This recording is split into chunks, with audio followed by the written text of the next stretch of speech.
প্রিয় বিনিয়োগকারী ভাই ও বন্ধুরা আমার, আসসালামু আলাইকুম। শেয়ার বাজার অর্থনীতি বিনিয়োগ বিশ্লেষণের দৈনিক সূচক বিশ্লেষণ পর্বে স্বাগতম। আলহামদুলিল্লাহ, গতকালকে বলেছিলাম যে মার্কেট নতুন আহ, দিগন্তে নতুন দিগন্তে নতুন সূর্য উন্মোচিত হওয়ার অপেক্ষায় আছে। মার্কেটের উপর থেকে কালো মেঘ কেটে যাওয়ার দ্বারপ্রান্তে চলে এসেছে। আলহামদুলিল্লাহ, আজকে সেটির একটি গতকালকে লক্ষণ দেখা গিয়েছিল, আর আজকেও সেটি মোটামুটি একটু কনফার্ম হয়ে গেছে। যদিও বা মার্কেটের থেকে সেল প্রেসারের যে কালো মেঘ, সেটি একসময় মার্কেটকে নিয়ন্ত্রণ করার চেষ্টা করেছিল, কিন্তু আসলে বায়ার অর্থাৎ শুভপক্ষ সেটিকে প্রতিহত করেছে অত্যন্ত সুন্দরভাবে। মার্কেটে আজকে 8.27 পয়েন্ট পজিটিভ হয়ে মোট সূচক দাঁড়িয়েছে 5,092.40। আর লেনদেন, টাকার পরিমাণে লেনদেন হয়েছে গতকালকের থেকে 51.69 কোটি বেশি হয়ে 503.40। 394টি কোম্পানির লেনদেনের বিপরীতে 175টি ঊর্ধ্বমুখী ছিল, 153টি নিম্নমুখী, আর 66টি অপরিবর্তন ছিল। বোলাকে বোলাকে হচ্ছে আপনার 26টি কোম্পানির বিপরীতে 26টি কোম্পানির লেনদেন হয়েছে 23.28 কোটি। গত এক সপ্তাহ যাবত থেকে মার্কেট যে সাইডওয়েজে আছে, এটি গতকালকে আপনাদের সাথে শেয়ার করেছিলাম, আর আজকেও সেটি অব্যাহত আছে।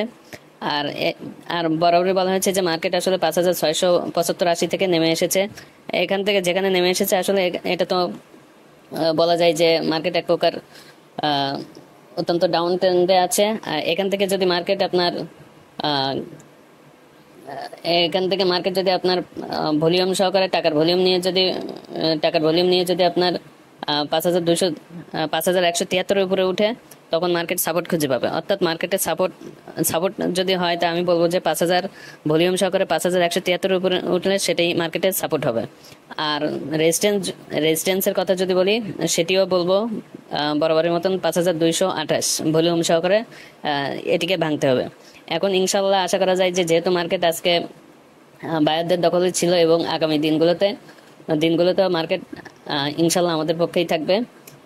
যদিও বা মার্কেট সর্বদা পরিবর্তনশীল, যে কোনো মুহূর্তে যে কোনো ঘটনায় যে কোনো ইস্যুতে ইতিবাচক বা নেতিবাচক যে কোনো ঘটনায় মার্কেট পজিটিভ নেগেটিভ যে কোনো একটা হতে পারে, কারণ মার্কেট সর্বদা পরিবর্তনশীল। এজন্য আমাদের সর্বদা সতর্ক থাকতে হবে।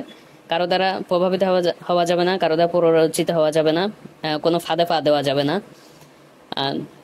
আর একটি কথা এই প্ল্যাটফর্ম থেকে বারবার বলা হয়, সেটি হচ্ছে নিজের সক্ষমতাকে যাচাই করুন।